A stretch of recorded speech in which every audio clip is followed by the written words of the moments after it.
रेतेच्या राजाला ज्याच्या भक्तीला जोड नाही, शौर्याला तोड नाही, जो अथांग आहे सागरा समान, ज्याचे छत्र म्हणजे आभाळ समान, ज्याच्या छत्र म्हणजे आभाळ समान, जो त्या सह्याद्रीची शान, शंभूचा अभिमान. अरे ज्यांचा इतिहास आठवला की डोळ्यात पाणी आणि अंगावर शहारे आल्याशिवाय राहत नाही, ते म्हणजे छत्रपती शिवाजीराजे भोसले.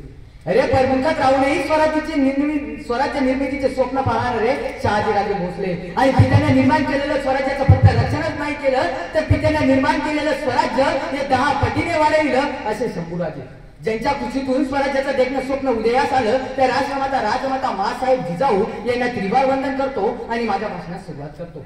मित्रांनो, आयुष्यातील प्रत्येक क्षण लक्षात राहतात असे नाही. मित्रांनो, आयुष्यातील प्रत्येक क्षण लक्षात राहतात असे नाही. काही क्षण विसरता येत नाही. आणि असाच आजचा हा क्षण.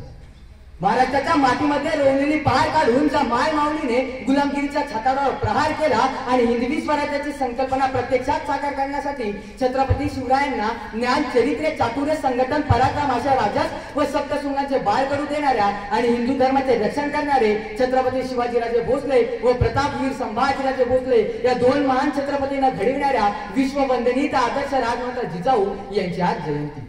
जिजामाता राजमाता जिजाबाई भोसले मराठा साम्राज्याचे संस्थापक छत्रपती शिवाजी महाराज यांच्या मातोश्री अशा अनेक नावांनी आपण यांना ओळखतो. अरे ज्या वयात पावलांचा खेळ मांडून संसाराची तालीम करण्यात मुले दंग असतात, त्या वयात तलवारीची मूठ घट्ट करण्यात जिजाऊ दंग होत्या. मुले आईकडून सदाचार व प्रेमाचा तर वडिलांकडून कर्तृत्वाचा वसा घेतात, पण जिजाऊ यांना अपवाद आहे. सिंदखेडच्या 5000 मनसबदार लखुजीराव जाधव व माता म्हाळसाराणी यांच्या पोटी जिजाऊंचा जन्म झाला.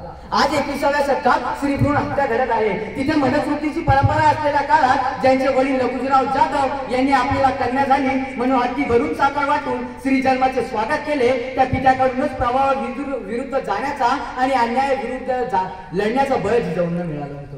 कर्तृत्वान पित्याच्या पराक्रमाचे पोवाडे पायात असल्यापासूनच जिजाऊंच्या कानावर होते. वाढत्या वयासोबत पराक्रमाची जाणीवही वाढत गेली. लाचारीच्या व फितुरीच्या त्या मनापासून तिरस्कार करू लागला.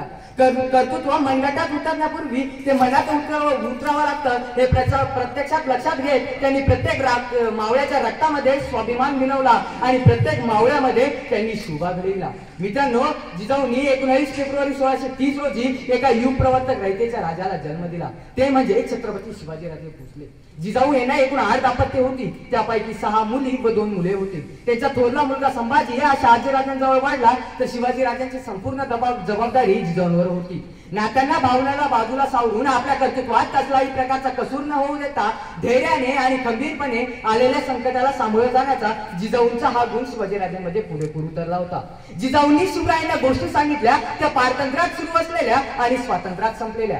सीतेचे हरण करणाऱ्या रावणाचा वध करणारा राम किती पराक्रमी होता. बकासुराचा वध करून दुबळ्या गरीब लोकांची सुटका करणारा भीम किती पराक्रमी होता. प्रत्येक पराक्रमी पुरुषाच्या जीवनाचे ध्येय एकच असते, जे पारतंत्र्यात असतात त्यांना स्वातंत्र्य मिळवून देणे ही प्रत्येक कथेनंतर दिलेली शिवरायांना शिकवण होती. या शिकवणीच्या आणि संस्काराच्या जोरावर छत्रपती शिवरायांनी हजारो वर्षाची गुलामगिरी मोडून काढली आणि राजमाता मासाहेब जिजाऊ यांचे स्वप्न प्रत्यक्षात साकार करून हिंदवी स्वराज्याची स्थापना केली.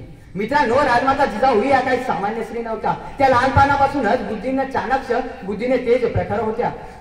मित्रांनो, जिजाऊ या फक्त शहाजीराजांच्या पत्नी नव्हे तर जगातील प्रत्येक स्त्रीने आदर्श घ्यावा त्या अशा त्या आदर्श राजमाता होत्या. मित्रांनो, जिजाऊंनी श्री क्षणकालाची पत्नी व अनंत कालाची माता हे प्रत्यक्षात खरे करून दाखविले. इतिहास घडविणारे आम्ही असे जन्मलो ना कुठे, इतिहास घडविणारे आम्ही असे जन्मलो ना कुठे, झुकविले त्या हिमालया पूजतो आम्ही शिवराया, झुकविले त्या हिमालया पूजतो आम्ही शिवराया, सहन होणार नाही सह्याद्रीचे खडे, विसरलो नाही त्या लाखो मावळ्यांचे बलिदान, विसरलो नाही त्या लाखो मावळ्यांचे बलिदान, शंभूराजे आठवले की डोळ्यातील आशा आपोआपच जळतात, शंभूराजे आठवले की डोळ्यातील प्रश्न आपोआपच जळतात. जिथे पडती पावले आमची त्याच इतिहासाच्या वाटा, जिथे पडती पावले आमची त्याच इतिहासाच्या वाटा, मोडणार तर नाही पण वाकणारही नाही मराठा, अशी शिकवण देणाऱ्या राष्ट्रमाता मासाहेब जिजाऊ यांचे 17 जून 1674 रोजी रायगडाच्या पायथ्याशी असलेल्या पाचाड गावी निधन झाले. एवढे बोलून मी माझे भाषण संपवितो. जाता जाता म्हणावंसं वाटतं जाता जाता म्हणावंसं वाटतं तुमच्या पावलांच्या धुळीने मस्तकी अभिषेक व्हावा, तुमच्या पावलांच्या धुळीने मस्तकी अभिषेक व्हावा, जिजाऊ आमचा मानाचा मुजरा घ्यावा, जिजाऊ आमचा मानाचा मुजरा घ्यावा. एवढे